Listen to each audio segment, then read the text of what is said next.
Why was everyone ignoring her at the briefing table? The air inside the forward operations building was thick, a mix of diesel fumes, coffee gone cold, and nerves too tight to breathe right. At 07:55 a.m., the heat clung to the skin like damp canvas. The generator outside coughed in rhythm with the blades of a distant helicopter, and the fine dust that drifted through the doorway turned everything in the room the same dull shade of beige. Staff Sergeant Rachel Novick sat alone near the rear corner, her back straight, boots flat on the concrete. Her hands moved with quiet precision over the Barrett M107A1 stretched across her thighs. Bolt open, chamber clear, cloth folded just right. She wiped the receiver as if it were a living thing, a ritual born of habit and reverence. The weapon wasn't just steel and polymer. It was her partner, her equalizer, her proof. Men came and went, but the rifle stayed true. The Rangers from 2nd Battalion filed in first. Then came SEAL Team 3. Rough faces, sunburned necks, arms inked with memories they'd rather forget. They spoke in low tones, the kind you use when you already know what's at stake. There was no joking today. The mission briefing hadn't even started, and everyone already understood it could go south before sunrise. No one spoke to Rachel, not because they didn't respect her, but because they didn't know how. She wasn't part of the social noise. She was the one who watched, the one who measured every sound, every motion. Her world existed between breaths and trigger breaks. The door swung open hard enough to rattle the windows. A gust of hot wind swept through the room, carrying in 2 lieutenants, 3 staff commanders, and 1 man who owned the air he walked through, Vice Admiral Richard Brennan. His khakis were pressed, boots polished bright enough to flash back the overhead light. Ribbons lined his chest like a trophy case. The smell of aftershave followed him like authority itself. He moved through the rows without hurry, scanning faces as though cataloging his assets. The chatter died instantly. He stopped halfway through the room, eyes locking on the woman in the back corner, on her. Rachel didn't look up. She didn't move. The world narrowed to the faint squeak of a chair leg behind her and the slow rhythm of her own breathing. Her fingers worked the suppressor mount, threading it into place with deliberate care. The silence stretched too long. Then came his voice, sharp, almost playful. "Get your pretty little hands off that rifle, sweetheart." It wasn't loud, but it cut through the air like a ricochet. Every man in the room froze. A ranger shifted in his chair. A SEAL coughed once into his hand, pretending to hide his reaction. Chief Petty Officer Jackson, her team's lead, straightened but said nothing. Rachel blinked once slowly. Her heartbeat didn't change. She'd heard worse. She'd been underestimated before by instructors, by commanders, even by ghosts from her own past. But the way the Admiral said it, that wasn't ignorance. That was ownership. He stepped closer. His boots clicked against the floor, the sound of command meeting resistance. "That's a man's weapon," he said, smiling. "What are you planning to do with it? Scare off the dust?" Still, she didn't answer. She finished her cleaning motion, reattached the bipod, locked the safety, and rested the Barrett across her lap again. Silence was her armor. Near the map table, Master Sergeant Lewis cleared his throat, the kind of sound that meant, "Don't push this." "Sir," he said, steady. "Staff Sergeant Novick holds the theater record for confirmed distance, 2280 meters, verified by 3 spotters." The Admiral gave a faint snort, waving a hand as if brushing off a fly. "I've been shooting since Annapolis, Sergeant. Precision isn't just about pulling a trigger. It's about understanding pressure." Rachel finally looked up, not with anger, not with challenge, just that quiet, unreadable calm that men like him never knew how to handle. Her green eyes didn't flinch. They just saw him, the posture, the medals, the arrogance of someone too long removed from the dirt and the wind.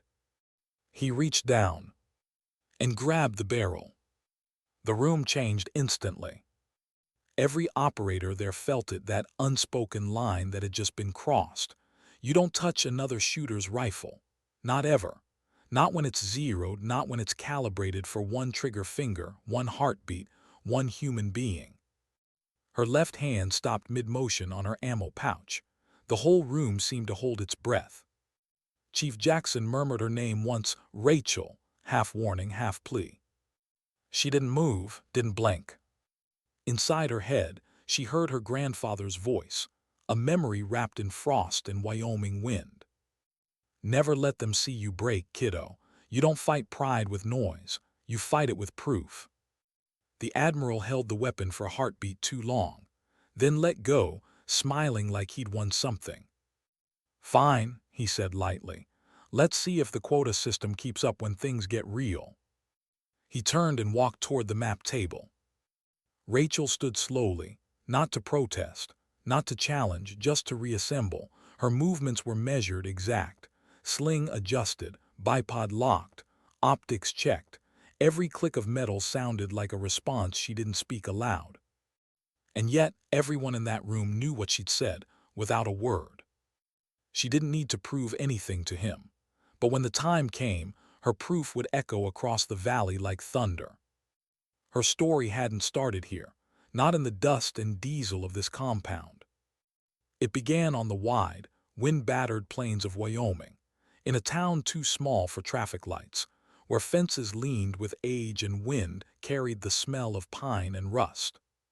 She was 9 the first time her grandfather handed her a rifle, a weathered Remington 700 kept in a handmade oak case by the back door. He'd been a sniper once, not for America, but for a different flag half a world away. The Soviet Army, he'd said softly one night but never elaborated, just scars and silence. His left eye clouded white from shrapnel, his hands rough as sandpaper.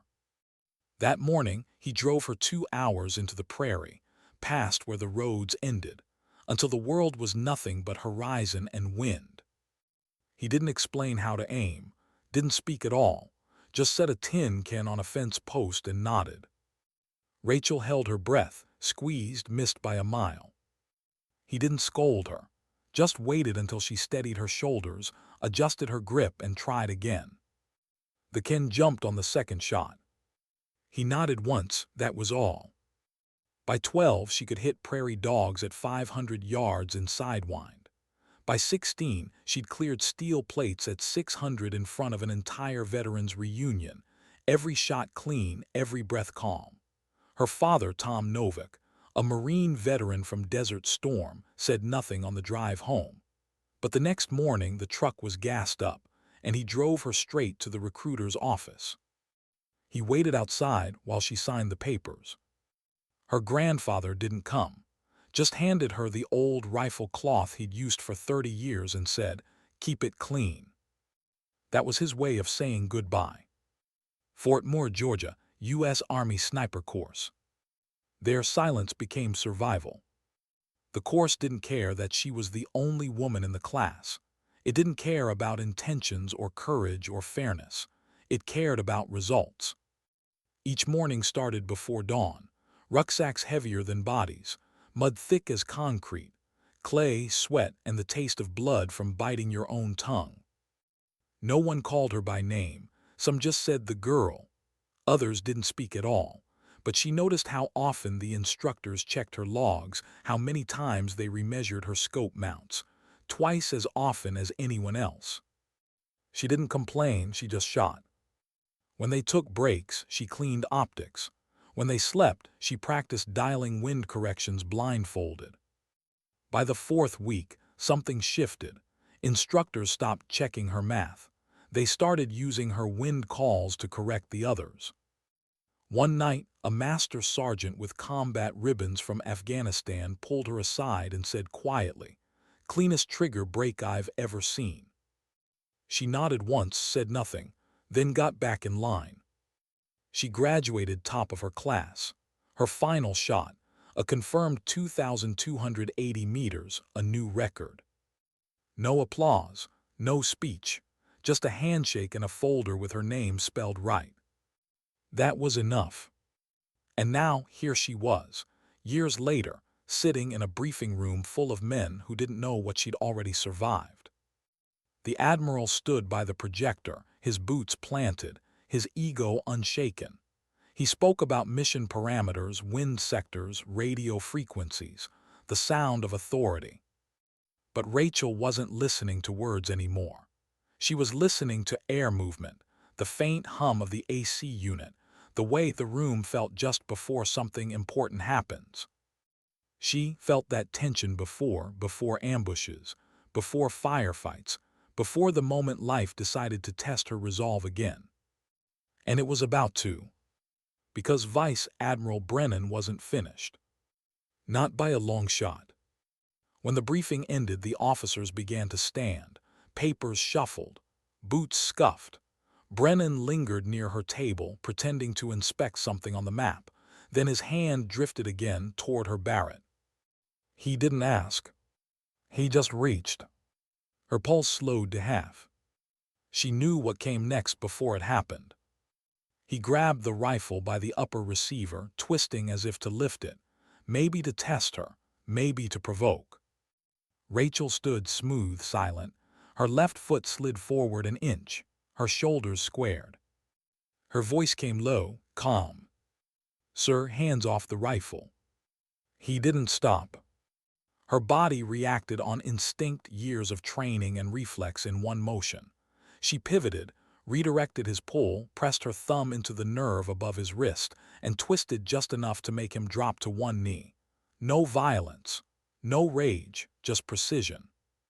The sound of pain broke the silence, sharp, fast, over before anyone breathed. Every SEAL, every Ranger froze. Then she released him.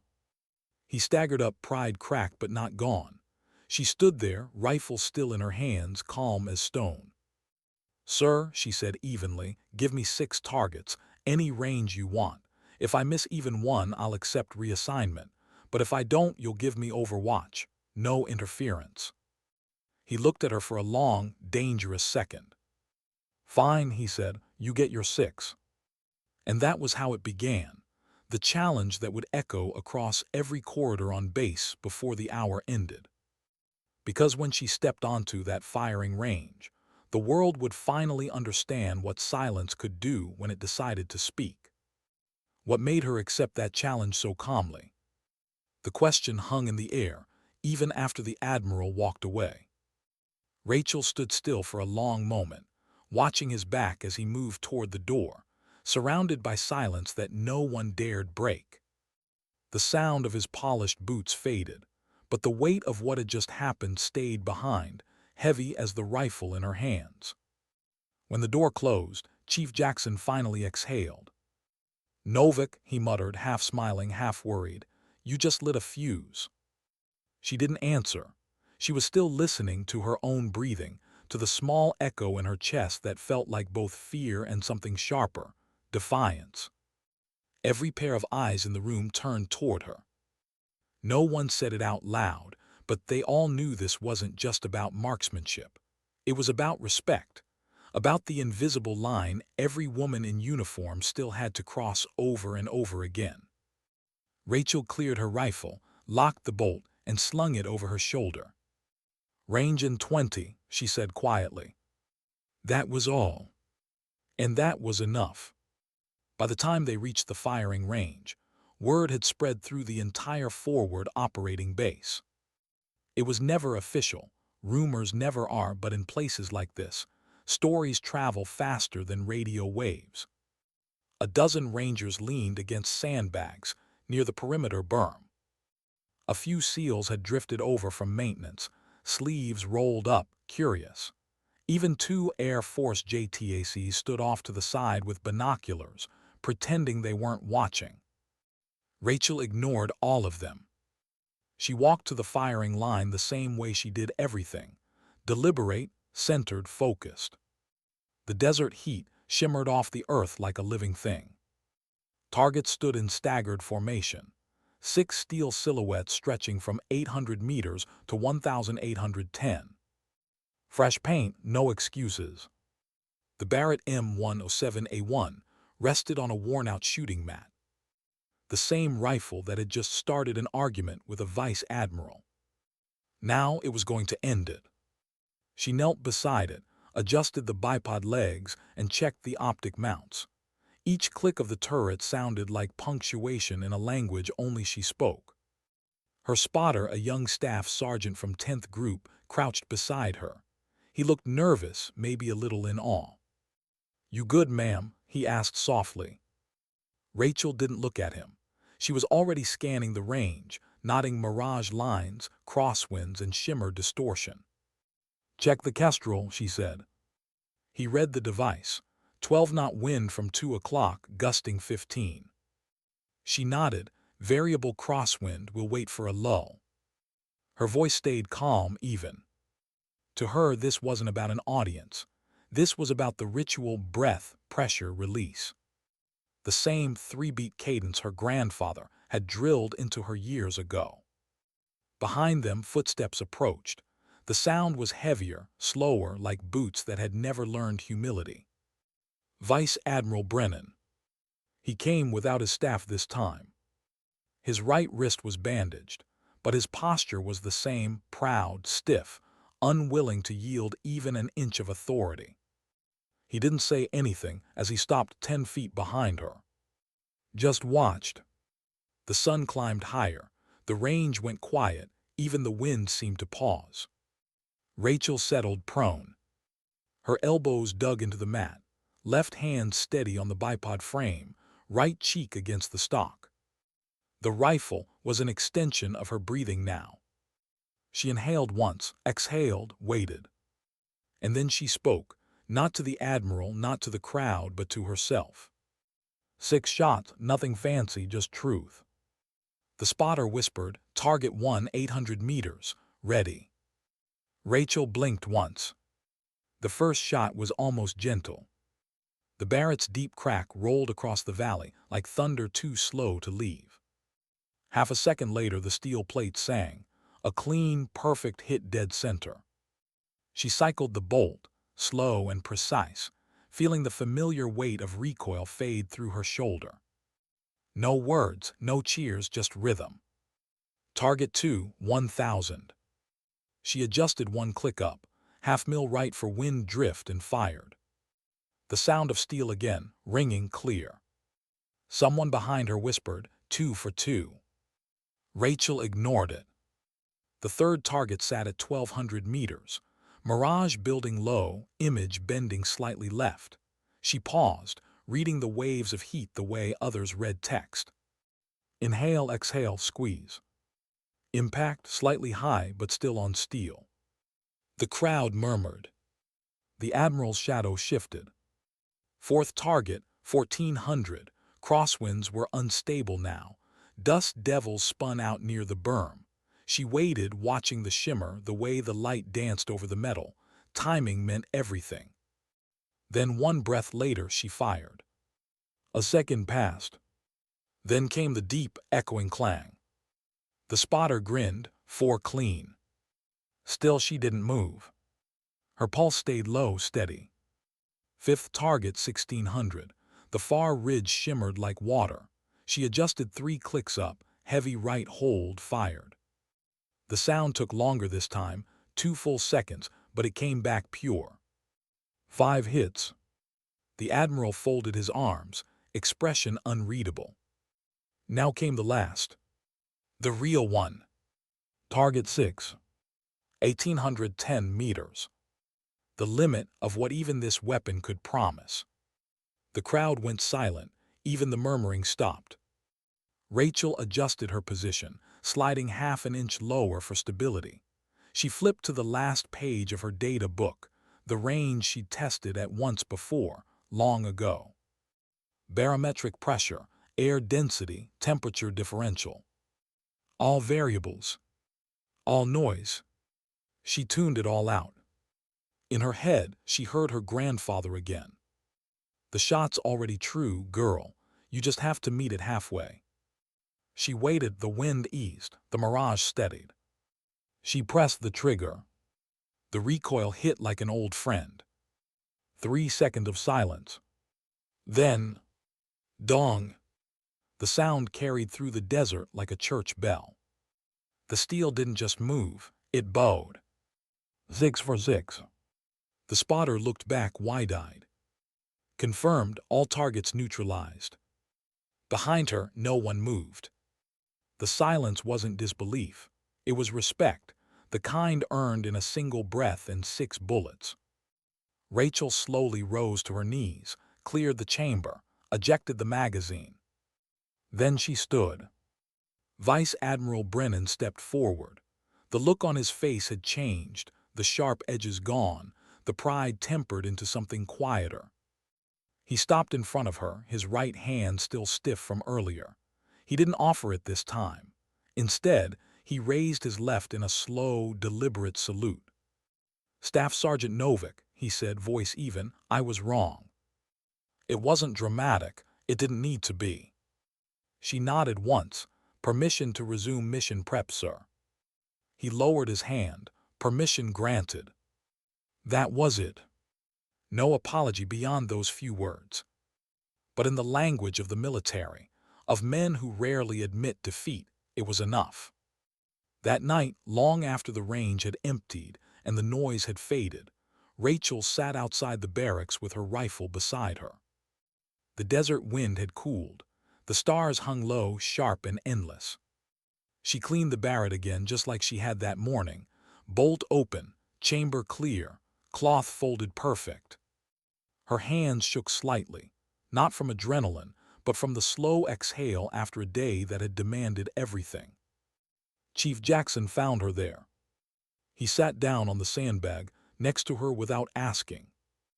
"You know," he said quietly, "you could have embarrassed him in a dozen different ways. You chose the one that didn't destroy him."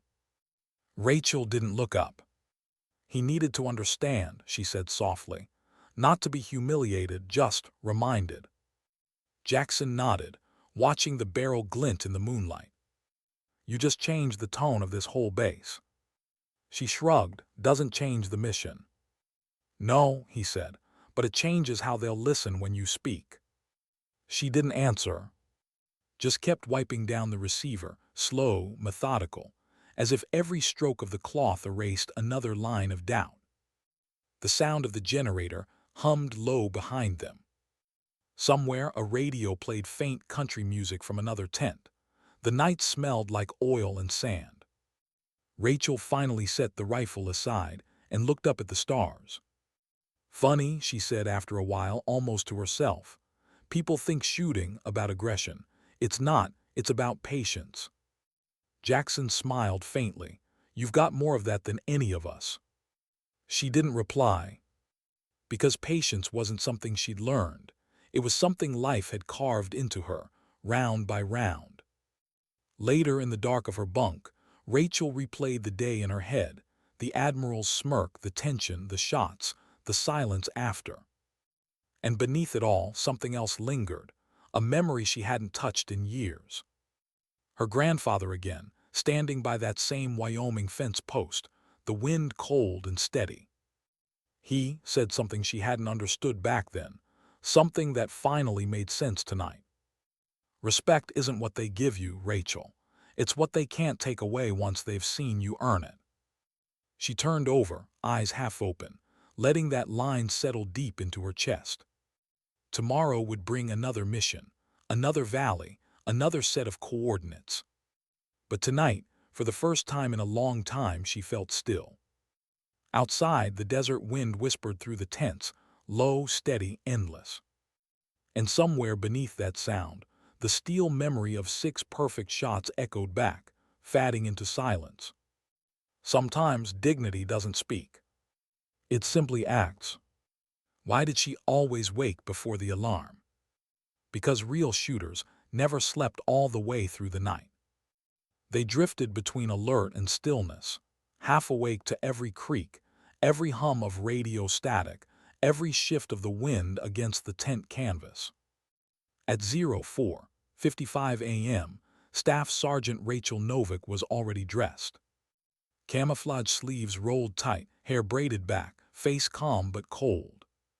The camp was quiet except for the low hiss of generators and the clatter of a distant kettle in the mess tent. A mist hung over the valley, thin, silver, restless. She lifted the Barrett M107A1 from its case, checked the bolt, the chamber, the glass. The rifle had cooled overnight. Metal felt like ice. She liked that. Cold steel never lied. The day's operation had a single directive: overwatch for Task Force Kilo. SEAL Team 3, moving east through the canyon. Rangers pushing from the south. Target zone: an abandoned stone compound carved into a ridgeline, suspected high-value meeting. Time on target, 5:20. No one questioned who would take the high position anymore. After yesterday, there was no debate. When she entered the command tent, even Vice Admiral Brennan simply nodded. A quiet acknowledgement, no words needed. By 05:12, she was on the ridge. The slope was sharp and rocky. Loose gravel slid beneath her boots, whispering against the dark. She moved in silence, low and methodical, every motion learned from years of stalking ranges and ghosting through training zones that chewed up weaker soldiers. Her hide was already pre-marked, a shallow depression beneath a scrub cluster overlooking the valley floor. From here she had eyes on everything: the entry route, the secondary escape path, even the glint of tin rooftops in the village half a kilometer beyond.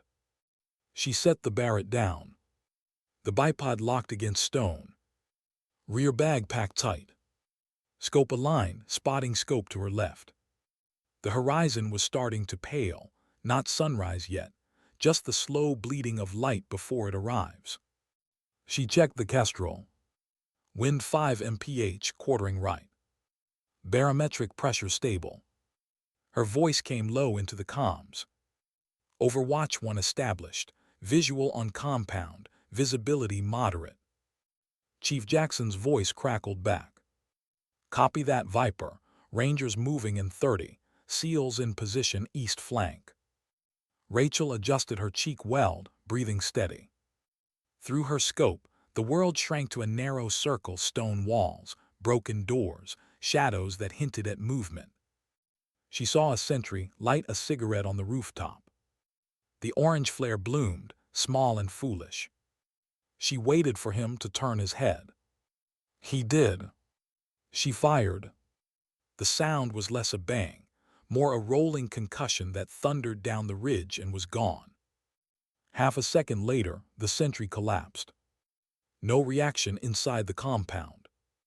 Good. Her voice remained calm. Target 1 down, no alert. The teams advanced. Dust rose below, faint, controlled. Through the scope she caught glimpses.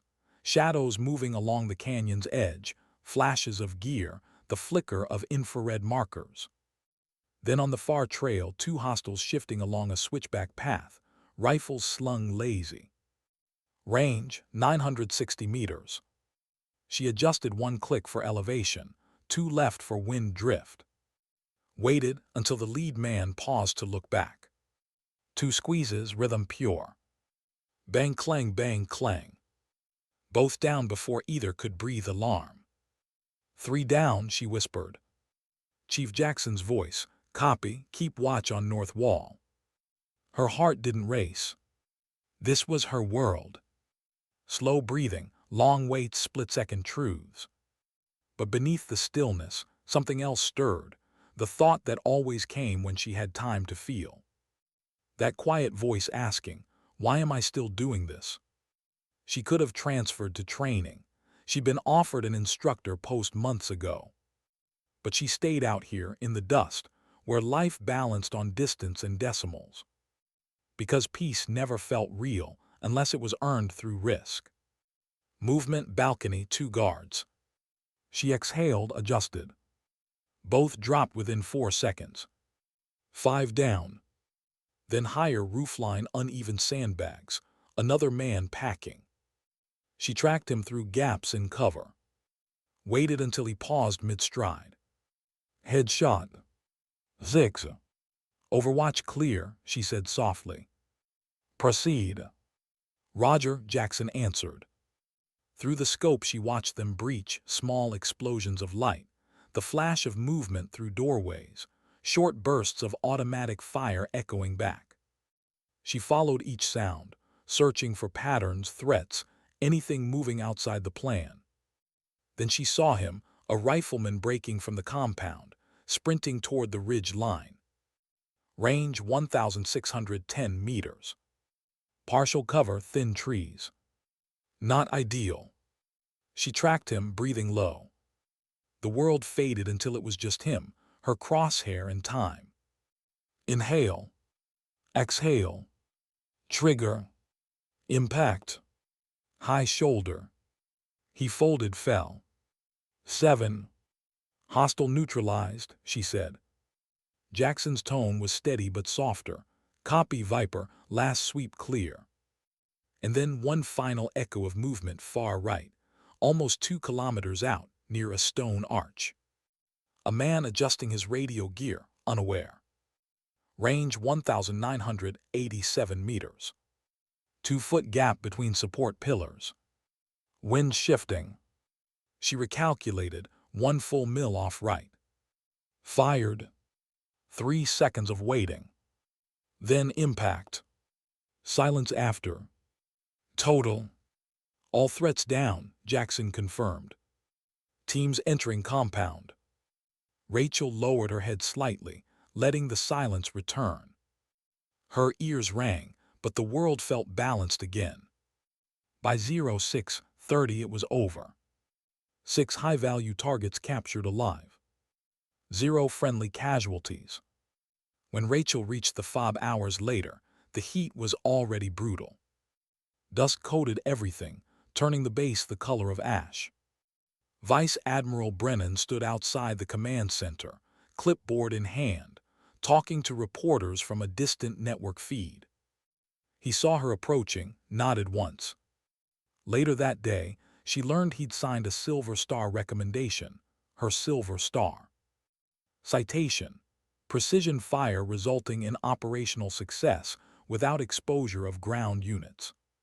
Signature: Vice Admiral R. Brennan. It wasn't validation she needed, but it was something. That night, Rachel sat alone in the armory. The others celebrated at the mess, the sound of laughter drifting faintly through the walls. She stripped the Barrett down piece by piece, methodical, reverent. The smell of oil and metal steadied her heartbeat. Sometimes the calm after missions felt heavier than the missions themselves. Silence made space for memory. And memory wasn't always kind.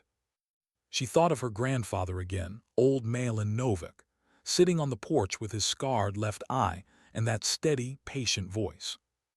It's not about the kill, Rachel. It's about the shot you don't have to take. She hadn't understood then. She thought every bullet was about proving something. Now she knew better. Every trigger was a question: is it worth it? Her eyes drifted to the weapon's receiver, her initials etched small under the rail. RN.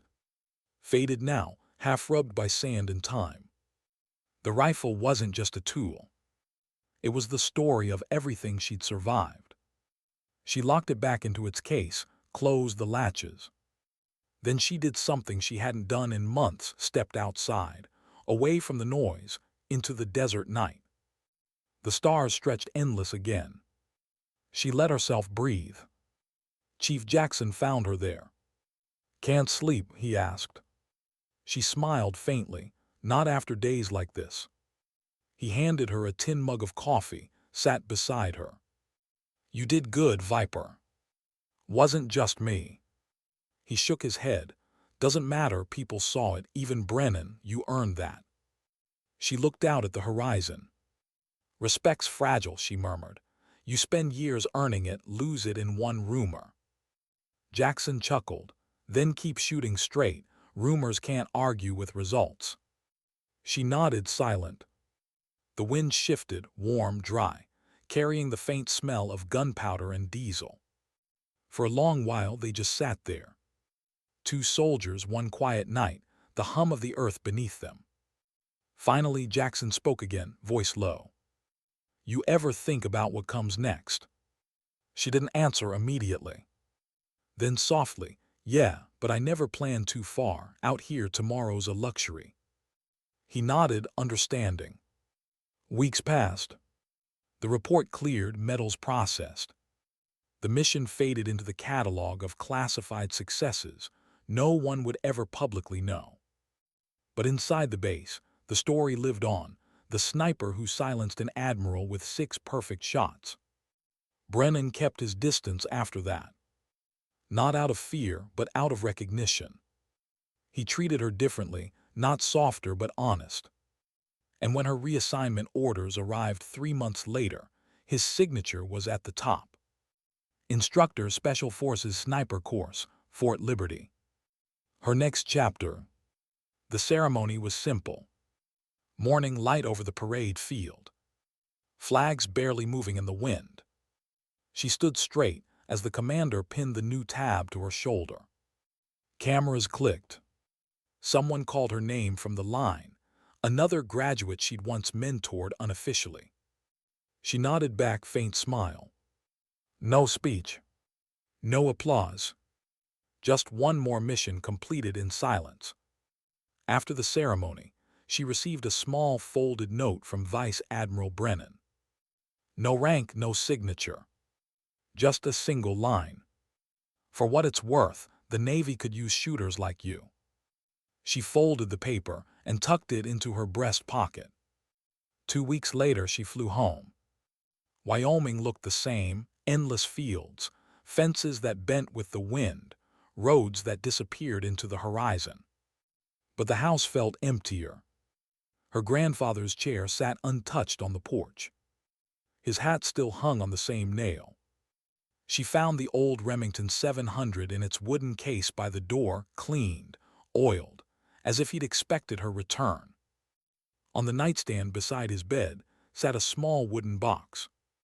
Inside, his Red Army sniper badge and the letter from the local VA confirming his passing, heart failure, peaceful. Rachel placed her silver star beside the badge. 2 legacies side by side. No words. She stayed one night. The next morning, she packed the rifle cloth he'd given her all those years ago and left before sunrise. Because there was another class forming at Fort Liberty. And standards had to be maintained. When the plane lifted off, she watched the planes fall away beneath her. The sun rose over the horizon, clean, quiet, and unflinching. For the first time in a long time, she allowed herself a small smile. Every journey, every silence, every trigger pull, all of it had led here. Not to glory. Not to recognition. To purpose. The kind that doesn't shout. The kind that simply endures. Because sometimes strength isn't loud. Sometimes it's a breath held steady between heartbeat and recoil. And the faith that when the world tests you again, you'll be ready. Why did the air at Fort Liberty feel heavier than any combat zone? Maybe it was the weight of expectation. Maybe it was memory. Or maybe it was because silence sounded different in places built to train killers rather than test them. When Staff Sergeant Rachel Novick stepped off the transport, the Carolina morning was thick with humidity and jet fuel. A faint mist hovered above the parade field.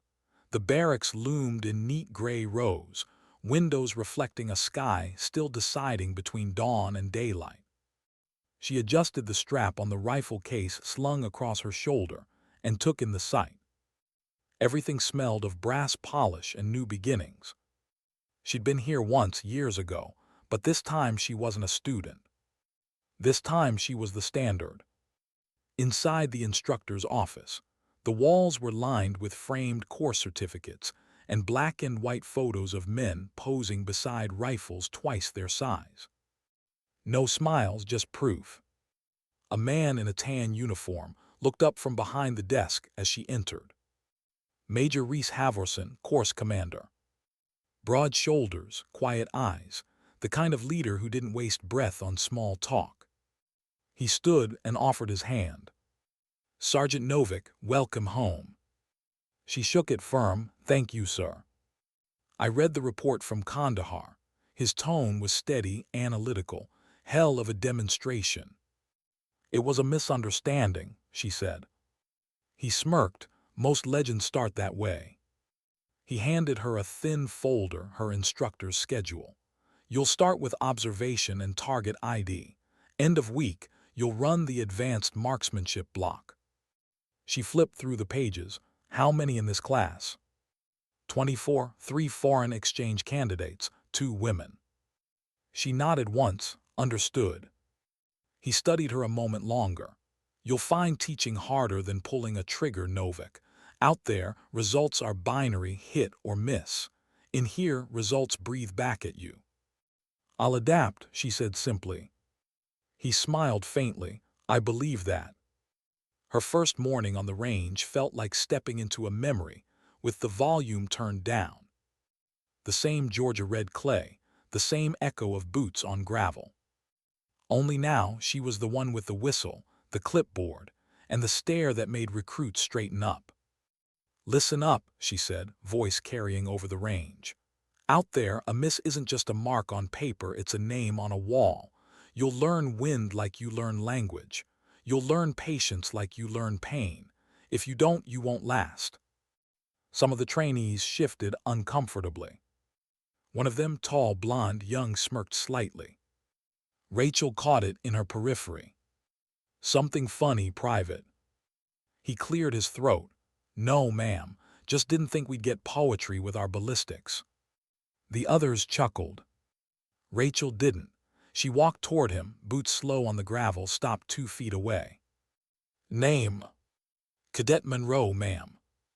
She nodded once. Monroe, you're on lane 6, first to shoot. Let's see if your confidence hits steel at 800. He swallowed. Yes, ma'am. Within minutes, the laughter had died. Monroe missed his first 2 shots. Rachel knelt beside him, adjusted his elbow, whispered just loud enough for him to hear. Confidence is noise, discipline is accuracy. His next shot hit center. She didn't praise him, just stood and said, next. By noon, sweat soaked through every uniform on the line. Rachel's voice stayed calm but relentless, correcting posture, reading wind, forcing them to memorize angles until they stopped thinking and started feeling. At lunch, the younger instructors watched her from the shade of the mess awning. One of them, Sergeant Holt, nudged another. She's got them terrified already. Yeah, the other said. Heard she made an Admiral kneel once. Holt laughed. Rumor mill never quits. From across the yard, Rachel caught fragments of their conversation. She didn't react. Gossip was just another kind of wind, constant, pointless, predictable.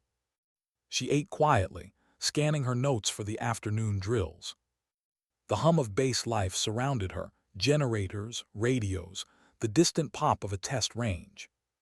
And underneath it all, that same question that never left her, what now? She built her life around precision, but precision couldn't answer what to do when there were no more targets.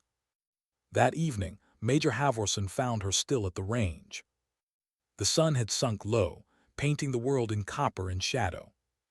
Empty brass casings glinted under her boots. You don't clock out, do you? He said lightly. Not used to it, sir. He stepped closer, hands clasped behind his back. I watched your morning block. You've got their attention.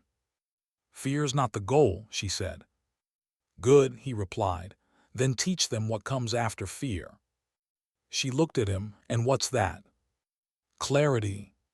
He started to walk away, then paused.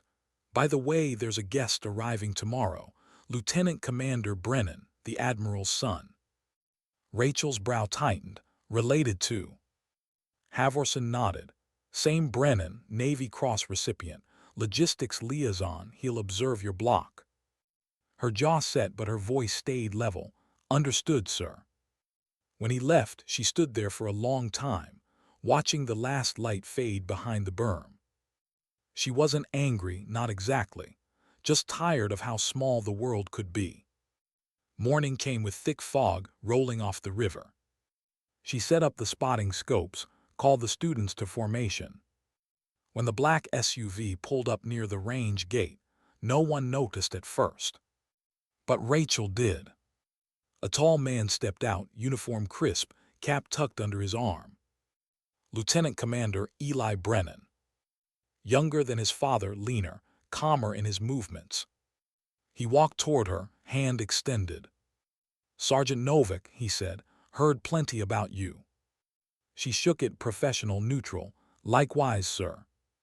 He smiled slightly, not sure which stories are true, though. "Most of them," she said, deadpan. He laughed quietly. "Fair enough." Then he added, "My father speaks highly of you now, by the way."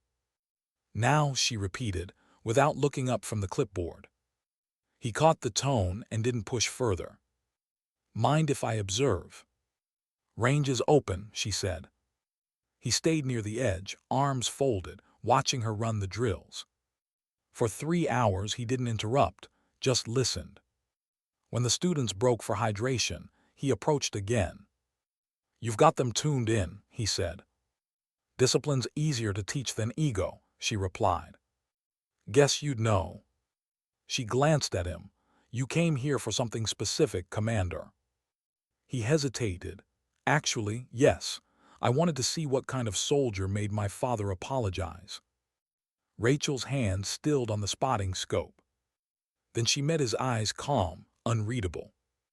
"Apologies don't interest me, sir. Change does." He studied her for a moment, then nodded slowly. "Then I'll make sure his stay's permanent." The following days blurred into rhythm, drills, lectures, heat. Rachel found herself teaching more than mechanics now. Patience, restraint, the art of stillness under pressure. Late one afternoon, she gathered the class around a wind flag line. "The shot doesn't start with the trigger," she said, kneeling to draw a diagram in the dirt. "It starts the moment you decide to trust your preparation more than your panic." A cadet raised his hand. "Ma'am, how do you know when it's time to shoot?" She paused, looking at the horizon. "When silence starts to feel heavier than noise." They didn't understand now. They would someday. Weeks passed. The students improved. Their groupings tightened, their discipline sharpened. But Rachel's nights grew restless again. Dreams came back, the ridge, the recoil, the 6 ringing plates. The sound that never stopped echoing in her chest. One evening, she found herself back on the range long after dark, sitting on the mat where cadets had trained that morning. The moon was high, pale as gunmetal. She unfolded the worn cloth her grandfather had given her, the edges frayed now. Eli Brennan's voice came from behind her. "Thought I'd find you here." She didn't turn. "Checking on the facility, Commander." "Checking on the instructor." He walked closer, stopped a few feet away. "My father told me what really happened that day," he said. "How you gave him a chance to keep his dignity." She exhaled. "He gave me a chance, too, to prove I didn't need his permission." Eli nodded. "He said that, too." They stood in silence for a while, the sound of crickets filling the gap. Then he said quietly, "You ever regret staying in?" Rachel thought about it, the years, the missions, the faces. Finally, she shook her head. "Regret's easy," she said, "but purpose, that's rare." He smiled faintly. "Then maybe that's why you're still here." She looked at him, half a smile on her lips. "Or maybe I just haven't learned how to quit."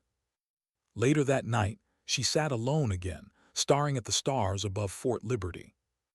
Each one looked sharp enough to cut the sky open. She realized something then, something her grandfather had always hinted at but never said outright. Skill can be taught. Strength can be built. But peace has to be chosen. And she wasn't sure yet if she was ready to choose it. For now, teaching was enough. Passing the craft, shaping those who would someday take her place, that was the mission. She closed her eyes, the ghost of the wind still whispering through the range flags. Somewhere far away, she could almost hear the echo of her own rifle, Not a shot of anger, not of pride, but of quiet truth. Because the real legacy of a marksman isn't in the sound of the bullet. It's in the silence that follows it, the silence that others learn to listen to. Why did he remind her so much of herself? It started the third week of the new cycle, heat shimmering off the clay, rifles lined in neat rows, and another batch of recruits sweating under the relentless Carolina sun. He was younger than most, Cadet Mason Corps. 19, too confident, too angry. The kind of student who hit well when he cared to, but whose discipline wavered whenever the world told him he was wrong. Rachel had seen that look before in mirrors, in others in ghosts. The one that said, "I'll do it my way or not at all." At first, she let him be. Every class had one like him. Time usually corrected what pride refused to learn. But by the end of the week, he'd missed 3 targets in a row and blamed everything except himself. The wind, the ammo, the humidity. When he muttered under his breath that the course wasn't designed for real shooters, she called a ceasefire. The line went silent. "Cadet Corps," she said. Her voice was calm, but the stillness in it made the others straighten. "Step forward." He hesitated, then slung his rifle and walked up. Rachel looked him in the eye. "You think you know this job?" "I know shooting, ma'am." "Do you?" she asked softly.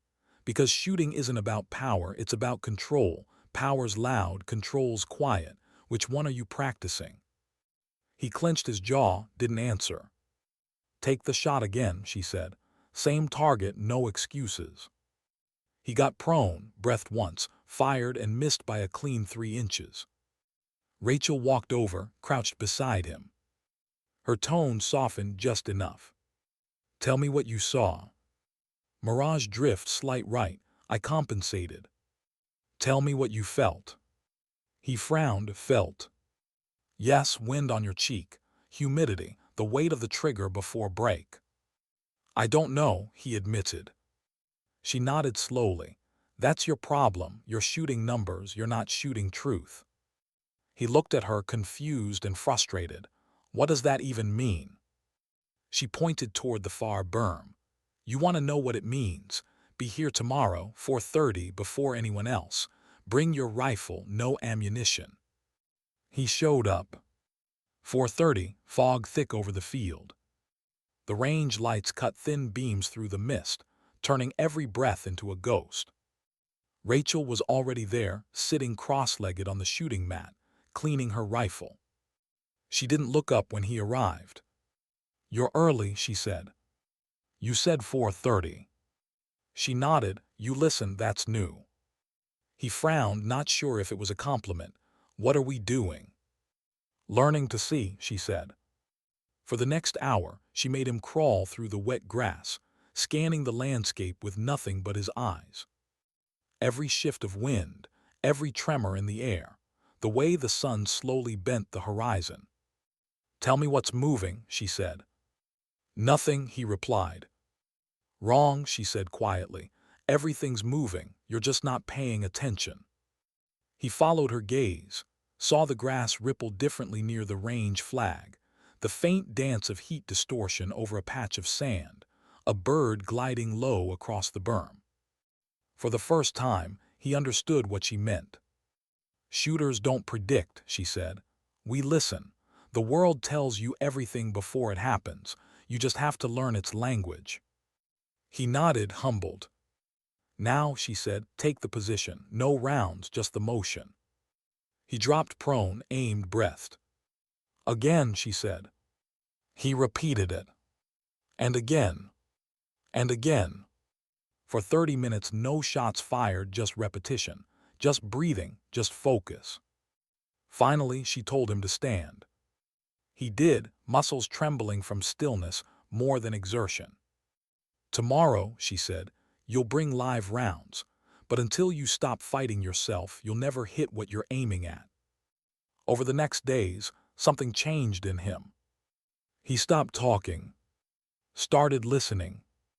Rachel noticed it in the way he checked his dope book, the way he adjusted without her telling him. The others noticed too. When he hit a perfect group at 1,000 meters, the range went quiet, not out of disbelief but respect. Afterward, he walked up to her. "You knew this would work." "I knew you would, if you got out of your own way." He nodded, then hesitated. "Why'd you pick me?" She looked past him, toward the horizon. "Because someone once picked me when I didn't deserve it either." He waited, but she didn't elaborate. She didn't need to. That night Rachel stayed late again, paperwork, range reports, maintenance logs.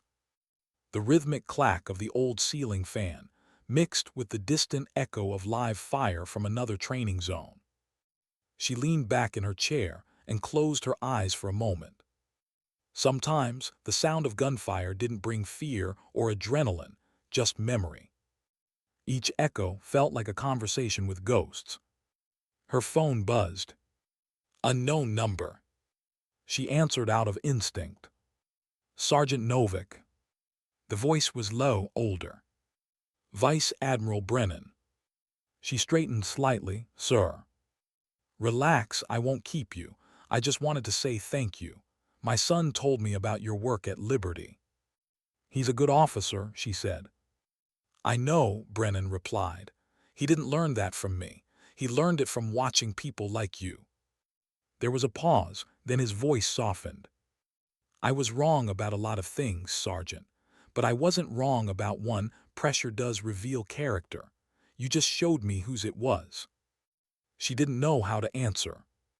Finally she said, "Respectfully, sir, pressure reveals everyone. Not everyone survives it." He exhaled quietly, almost a laugh. "Maybe that's why I remember you." Then the line clicked dead. She sat there for a long moment, phone still in her hand, the weight of old history pressing against new quiet. Weeks turned into months. The class neared graduation. One afternoon, while running their final qualification course, Corps stumbled during a repositioning drill, rifle sliding off the bipod, optics scraping the gravel. The sound froze her. She was there in seconds. "You all right?" He nodded, embarrassed. "Just slipped, ma'am." She checked his scope, running fingers along the damaged edge. The glass was fine. But his hands were shaking. "You're not fine," she said softly. "I'm good," he insisted, eyes on the dirt. Rachel watched him for a long second. The tremor wasn't from the fall. It was something deeper, panic, maybe memory. She lowered her voice. "Who did you lose?" He froze. "What?" "Your file says you came from recon prep. Somebody close didn't make it, right?" His eyes flickered, jaw tight. "My brother, he didn't come back from rotation." Rachel nodded once. "You think missing a shot will dishonor him?" He looked away. "You're wrong," she said quietly. "Missing means you cared enough to try. Giving up, that's what dishonors the dead." He blinked fast, throat tightening. She didn't touch him, didn't soften her tone. "Take the position again," she said. He hesitated, then obeyed. This time his breathing steadied. His hands stopped trembling. He fired. Steel rang clean. He looked up at her, expression unreadable, caught between pride and grief. She gave a small nod. "That's your brother's echo. Let it guide you, not chain you." When graduation day came, Rachel stood at the back of the field. Havorson called names, medals glinting under the sun. She watched Corps step forward, receive his patch. His salute was sharp, confident, but his eyes found hers as he lowered his hand. She nodded once. Approval, silent and absolute. When the ceremony ended, he approached her. "I'm heading out next week," he said. "Deployment rotation." "I know," she replied. "You're ready." He hesitated. "Ma'am, why do you stay after everything?" She smiled faintly. "Because someone has to remind people like you what the silence means." He frowned. "Silence." She looked toward the horizon. "When the noise fades and the dust settles, what's left is who you are. If you don't like what you hear, then none of this matters." He didn't answer, just nodded, understanding more than he could say. That evening, she sat alone again at the range. The sun dipped low, the air warm and still. She placed the Barrett on the mat beside her, not to fire, just to feel its weight. Her reflection glinted faintly in the scope, eyes steady, hair pulled tight, the faint lines at the corner of her mouth carved by years of focus and fatigue. For the first time in a long while, she smiled not out of pride but peace. Because for all the miles, all the silence, all the weight she'd carried, this was what it had been leading to. Not victory, not medals, just the quiet moment when the student finally hits center, and the teacher realizes she's no longer aiming for herself. The horizon glowed red-orange, the color of endings and beginnings blending together. Rachel Novick closed her eyes and let the wind move through the field one last time that day, steady, calm, alive. Sometimes, she whispered, the best shots aren't taken from distance. They're taken from within. Why did the sound of the alarm feel so familiar? Because once you've heard the tone, that means someone's in danger. You never unhear it. It burrows under your skin, deep and permanent, like the memory of recoil. It was just after 2100 hours when the first siren split the night. Rachel Novick had been reviewing range reports in the instructor's office, her desk covered in trainee evaluations, her mind half drifting toward the quiet hum of the air conditioner, when the red light above the door started to spin. Base lockdown, unauthorized discharge on range Delta, the intercom blared. For a moment everything froze, then instinct took over. She grabbed her rifle case, slung it over her shoulder and ran. The base at night was a different creature. Floodlights carved sharp lines through the fog. Shadows shifted fast, boots pounded against asphalt. By the time Rachel reached the Delta Range perimeter, half the quick reaction unit was already there, armed, scanning, silent. Smoke drifted low over the berm. The smell hit first, burnt powder and copper. Report, she demanded, breath steady, eyes already searching the scene. A corporal stepped forward, helmet askew, face pale. Ma'am, one cadet down, unconfirmed second shooter. We think it was an accident. Rachel's stomach tightened. Who's down? Cadet Monroe. The name hit like a sandbag. The same kid who'd once smirked about poetry and ballistics. The one she'd humbled, then taught discipline. She pushed past the perimeter tape before anyone could stop her. The floodlights painted everything in harsh white. Medics knelt beside Monroe, their hands red and frantic, the smell of blood mixed with cleaning solvent. He was still breathing, barely. A wound high in the shoulder, near the clavicle. Exit wound clean but messy. Rachel crouched beside him. Monroe, can you hear me? His eyes fluttered open, unfocused. Ma'am. Don't move, she said softly. You're fine, you're going to be fine. He tried to speak, but the air caught in his throat. His fingers twitched toward his weapon. She followed his hand, saw the rifle lying a few feet away, safety off, muzzle dirty. Someone behind her shouted, Ma'am, we found a live round in the second lane. Possible misfire. Rachel's head turned sharply. The shooter. Her voice cut through the chaos. Who was on lane 2? Silence. Then a young voice. I was, ma'am. It was Cadet Core. Her newest, most promising student. The one who'd finally learned restraint. He stood 10 meters away, hands raised, pale under the lights. His rifle lay on the ground, bolt open. Tears streaked the dust on his face. It wasn't, he stammered. Rachel rose slowly. Stand down, she said to the others. No weapons pointed. Then she walked toward him. Every step felt like walking through thick mud, heavy, reluctant, controlled. When she stopped in front of him, she could see it in his eyes, the panic, the disbelief, the fracture between what he thought he knew and what had just happened. Tell me, she said quietly. He shook his head. It was a dry fire check, ma'am, I swear. I cleared the chamber. I thought it was empty. Rachel's gaze flicked to the weapon. Bolt open, chamber still hot. Her voice softened. You forgot one step. I know, he whispered, shaking. God, I know. The medics shouted behind her. Something about stabilizing Monroe, something about evacuation. But her focus stayed on the boy in front of her. Look at me, she said. He did. This isn't about fault right now. It's about responsibility. You hear me? He nodded, eyes full of tears. She took a slow breath. Then you'll take it, fully. That's what makes you a soldier, not the shots you make, but the ones that change you. He swallowed hard. Am I going to prison? She didn't answer, not yet. She turned toward the medics. Status.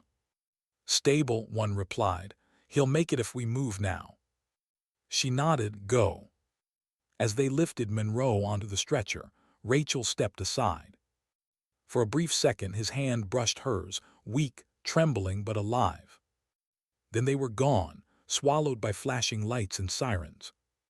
The range emptied. The investigation team arrived, notebooks in hand, questions already forming. Rachel stayed behind. She sat on the edge of the firing line, elbows on her knees, staring at the sand. The lights buzzed overhead, too bright, too sterile. Eli Brennan found her there an hour later. Havorson said you were still out here, he said quietly. I came as liaison for the inquiry. She didn't look up. He's alive. I heard, he said, that's something. Silence hung between them. Then he added, the cadet corps, he's saying it was accidental. You believe him? Yes, she said. I taught him to check the chamber. I didn't teach him how to forgive himself when he failed. Eli studied her face. You can't carry that. I carry everything, she replied softly. It's what I'm good at. He crouched beside her. Rachel, this wasn't your fault. She looked at him finally, eyes tired but steady. Everything I teach has consequences. If they don't learn it right, that's on me. He wanted to argue, but he knew better. Some truths didn't need comfort. They sat in silence for a while. The night had cooled, the fog rolling back in like smoke. Finally, she said, do you know what the hardest thing about teaching is, Commander? He shook his head. It's watching someone repeat your mistakes and knowing you can't stop them. The next morning, the range was taped off, investigation ongoing. Corps was confined to quarters pending inquiry. Rachel was placed on temporary suspension from instruction until review. She didn't fight it. Instead, she drove out past the perimeter, parked near the tree line, and walked until the sound of the base faded into wind and birdsong. She sat down in the grass, took off her cap, and let the morning light hit her face. For once, she didn't feel like Staff Sergeant Novick. Just Rachel, the girl who'd once learned to shoot from a man who spoke more through silence than words. She reached into her pocket, pulled out the faded rifle cloth her grandfather had given her. The edges were frayed now, soft with age, marked by time and sand. She unfolded it carefully and whispered, I did everything you said, Male. I kept it clean. The wind moved through the trees, gentle, as if answering. She closed her eyes. For a long time she just breathed. Later that day, Major Havorson called her back to the office. Preliminary report in, he said. It was an accident, clean ruling. Corps' record will show negligent discharge, not misconduct. Rachel nodded slowly. And Monroe? He's stable, surgery went well. Good, she said quietly. Havorson studied her. You don't look relieved. I am, she said, just not rested. He leaned back in his chair. You know, Novick, I've run this course 15 years, seen everything, but I've never seen someone take ownership the way you do. It's like you're afraid to let go. She smiled faintly. Maybe I am. Why? She looked at the window. The sky outside was clean blue. Because letting go means the mission over, and I've never been good at endings. He nodded. Maybe it's time to learn. She didn't answer. That night she went back to the range. The tape was still up, but she slipped under it quietly. The stars stretched endless overhead, cold, clear, infinite. She sat where Monroe had fallen. The sand still carried faint marks from his blood. She placed her hand on the dirt, felt its warmth fade into her skin. Then she whispered, "You're going to be fine, kid." A pause, a long breath. "And so am I." For the first time in months, she believed it. 2 days later, she was reinstated. Her first class back, she stood before the new trainees, same field, same sun, same smell of gun oil. But something was different. Her voice, calmer, softer, stronger. "When you hold this weapon," she said, "you're holding more than metal. You're holding trust in yourself, in your team, in the hands that taught you to shoot, and the ones that might someday depend on your accuracy to live." She paused, scanning their faces. "This isn't about perfection. It's about accountability. You will make mistakes. The question is, what will you do afterward?" The field stayed silent. "Because in this line of work," she continued, "redemption isn't in the medal. It's in the choice to show up again." Her gaze drifted across the range, where Core now stood, released, silent, his stance steady again. He met her eyes briefly. No words, just understanding. Rachel adjusted her cap, turned toward the targets, and gave the order. "Range hot." The rifles fired in unison, 6 perfect shots echoing into the horizon. And for the first time in a long time, the sound didn't feel like war. It felt like release. Later, as the sun bled out over the field, she stood alone, wiping down her Barrett with that same old cloth. Her reflection shimmered faintly in the steel. She smiled. Because sometimes, life doesn't hand you peace in quiet moments. Sometimes it hands you chaos, and dares you to find peace inside it anyway. And she had. Not by walking away, but by standing still long enough to let the silence finally mean something. "Sometimes," she murmured, voice barely above a breath, "dignity doesn't shout. It just keeps showing up." Why did it feel like the calm before something she couldn't name? Because peace, Rachel Novick had learned, rarely lasted long in uniform. Not when the world was still at war somewhere.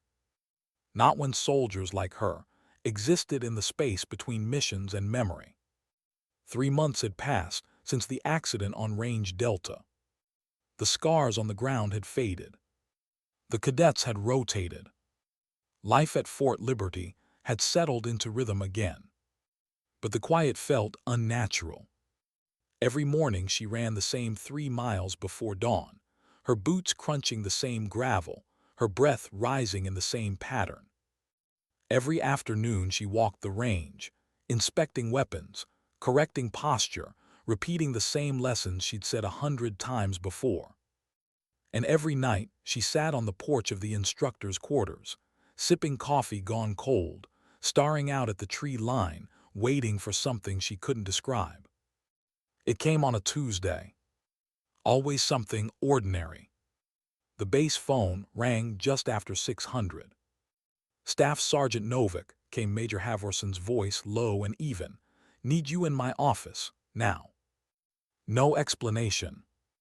No tone of urgency. But she heard the difference in his voice. That thin layer of gravity commanders get when orders come down from higher than they'd like. She grabbed her cap, buttoned her blouse, and went. Havorson wasn't alone. Sitting across from his desk, in desert fatigues and a face lined with exhaustion, was Commander Eli Brennan. Rachel stopped in the doorway. Her pulse didn't quicken, but her mind did. Last time she'd seen him, he'd been heading back to D.C. to brief Joint Ops Command. "Commander," she said simply. "Sergeant," he replied, voice calm but taut. Havorson gestured for her to sit. When she did, he leaned forward, elbows on the desk. You've got field experience, he said. We need that again. Rachel frowned slightly. Sir, I'm an instructor now. My active rotation ended 2 years ago.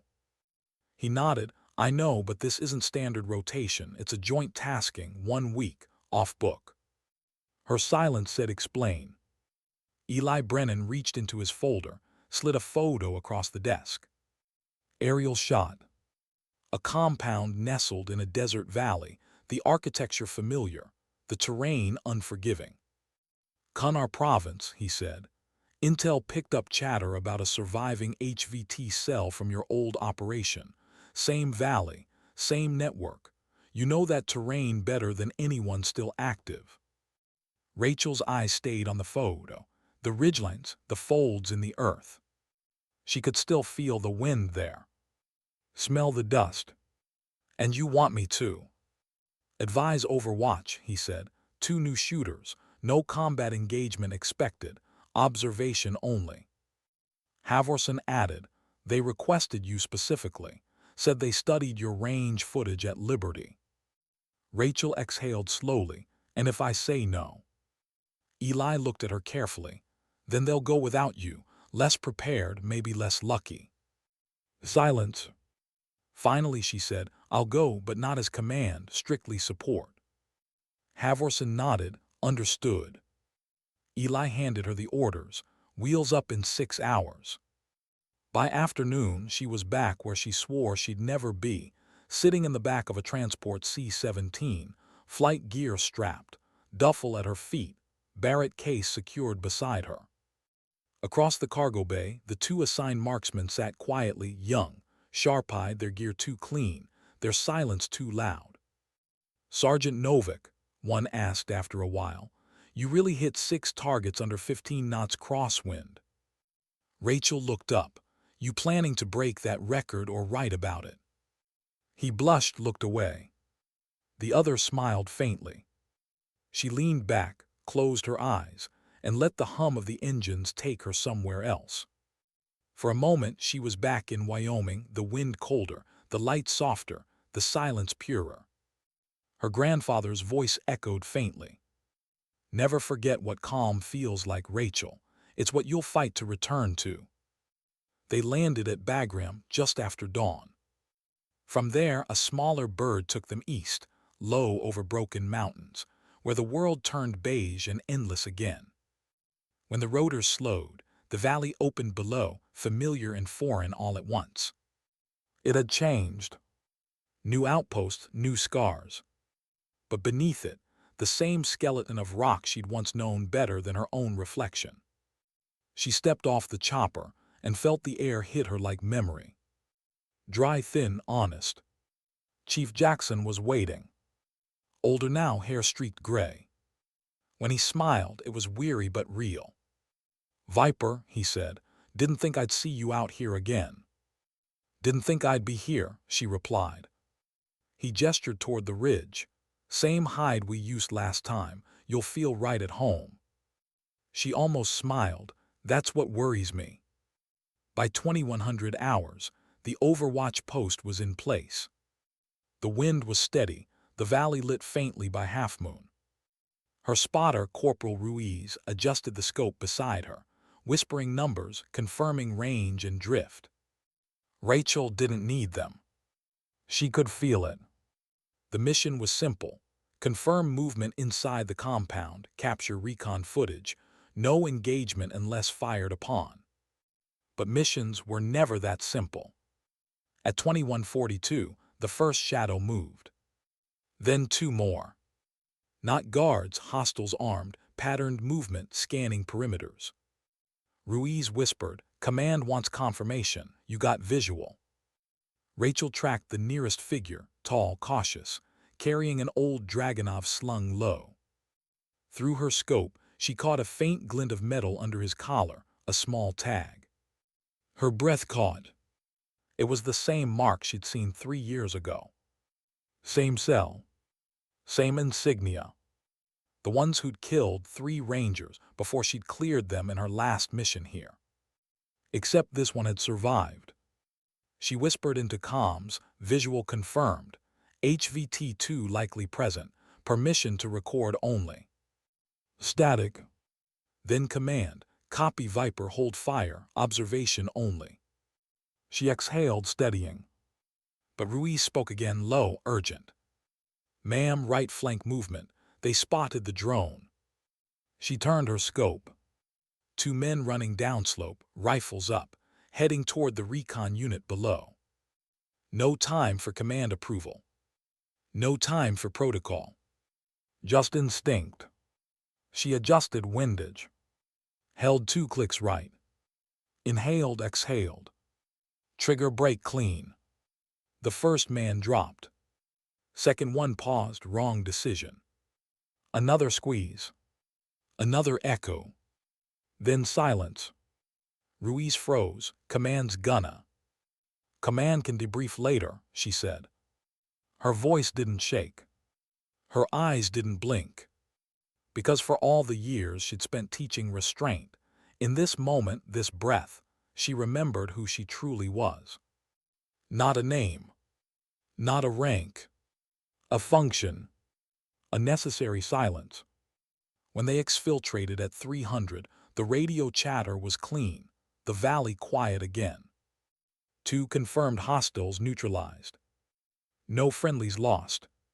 But the report wouldn't read that way. Not yet. Because paperwork doesn't account for instinct. Back at the FOB, command waited. Eli Brennan among them. He didn't speak until they were alone. You disobeyed direct protocol, he said. Rachel stared back, and saved your recon team.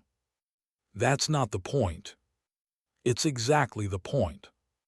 Their silence collided, sharp, charged, but not hostile. Finally, he said quietly, you don't know how to stop fighting, do you? She looked away. I stop when the noise does. And does it ever? Her answer was barely a whisper, no. He sighed, rubbed his face. You're not built for peace, Novik. You're built for purpose. She met his eyes again. Then maybe peace is purpose for people who never had it. He didn't argue. He just handed her a small envelope. From my father, said to give it to you if we ever crossed paths out here again. She opened it. Inside, a single line written in his old, uneven hand. For once, I learned to keep my hands off. She laughed softly, the kind of laugh that hurts more than it heals. The next morning, as the team packed up to return to base, Rachel stood alone by the ridge. The sunrise painted the valley gold, washing over every scar, every rock, every echo of what had been. She closed her eyes. Listened. No sirens. No engines. Just wind. For the first time, it didn't sound like war. It sounded like forgiveness. She whispered, one last shot, old man, then I'm done. And she meant it. By the time she landed back at Fort Liberty, the world had already moved on. Students rotated, schedules resumed. But inside her, something had shifted, quiet, permanent. She'd gone back to the field not for duty, but for closure. And found both. As she unpacked her rifle case, she ran her hand over the cold metal, the weapon that had once defined her. It still gleamed, still whispered its own kind of truth. But for the first time, she felt no need to prove anything through it. She folded the worn cloth around the barrel, the same one her grandfather had given her. Then she locked the case. Her reflection in the glass looked older now. Calmer. Still fierce, but finally at peace with the silence. Because she understood what all the years had been trying to teach her. You don't stop being a soldier when the war ends. You stop when you learn to fight without firing a single shot. And that was a battle she could live with. Sometimes, she whispered into the stillness, survival isn't about what you do in combat. It's about who you become after it. Why did goodbye always sound so quiet? Maybe because after years of noise, there was nothing left to say. It had been 6 months since Rachel's last field rotation, 6 long, strangely still months. The base kept moving, as bases always do. New trainees, new schedules, new mistakes waiting to be corrected. But something in her had shifted. The rhythm wasn't the same. Each morning when she laced her boots, the act felt different, like muscle memory trying to recall purpose. She wasn't tired, she wasn't burned out. She was simply done. And for someone like Rachel Novick, done was the hardest word in the English language. The paperwork came through on a Thursday. Retirement recommendation, 32 years combined service, active and reserve. Effective date, end of the month. She read it twice before signing. Her hand didn't shake. Major Halvorson had left her a note at the bottom in his usual blocky handwriting. "You've done your part, now go live." She almost smiled, almost. The next day, she walked the range alone one last time. It was dawn, the hour before sound. The air smelled of dew and faint gun oil, the sky still pale blue. Every lane held a memory. There Monroe missing his first shot. There Core breaking down and rebuilding himself. There the echo of her own past, the girl who used to think perfection was purpose. Now she knew better. Perfection was a myth. Purpose was what you made from imperfection. She stopped at lane 12, her usual spot, and sat cross-legged on the mat. Pulled the Barrett case beside her, opened it slow. The weapon gleamed in the morning light. Her reflection wavered in the metal, older now, quieter, but not broken. If anything, whole for the first time. She ran a cloth along the barrel, speaking softly to no one. "You've done your job, so have I." The wind shifted soft, cool, almost kind. At 700, she walked to the administration building for her exit briefing. A formality, nothing more. The clerk behind the desk, a young corporal who couldn't have been more than 20, looked up nervously. "Staff Sergeant Novick." "Yes." He scanned the papers, tapped a few keys, then looked back up. "Ma'am, before you go, my brother was one of your trainees, Mason Corps." Rachel froze, then smiled faintly. "He's a good soldier." "Yes, ma'am," the corporal said, beaming. "He's deployed now. Said you taught him to listen before he acts. He said that saved his life once." Rachel didn't answer right away. Her throat tightened a little. She finally said, "He saved his own life. I just handed him the tools." The young man nodded, then handed her the last envelope. "Sign here and you're clear." She took the pen, hesitated, then signed a slow, steady line that felt heavier than ink. With that, 32 years became memory. She didn't throw a party. Didn't invite anyone to see her off. Goodbyes never suited her. Instead, she packed her few belongings, uniforms, service patches, the old cloth her grandfather had given her, and loaded them into the back of a dusty pickup. Before leaving, she made one last stop. Range Delta. The same field where so much had started and ended. The air was still, the grass overgrown. The targets had been replaced, but the earth still remembered. She walked to the far end, sat down on the berm and looked out across the valley. It was quiet now, the kind of quiet that used to unnerve her. Now it soothed her. Because in that stillness, she could hear every voice she'd ever lost. Her grandfather. Monroe's faint laugh before graduation. The echo of Core's first perfect shot. And under it all, her own, not the voice that commanded, but the one that endured. She whispered into the breeze. "You can rest now, Rachel, you've earned it." The next chapter of her life didn't come with orders. It came with choices. She drove west for 3 days, no destination planned. Just the open road, the hum of tires, the rhythm of breathing without a clock. Somewhere outside Colorado Springs, she stopped at a small-town diner. Old wood, clean windows, smell of coffee and rain.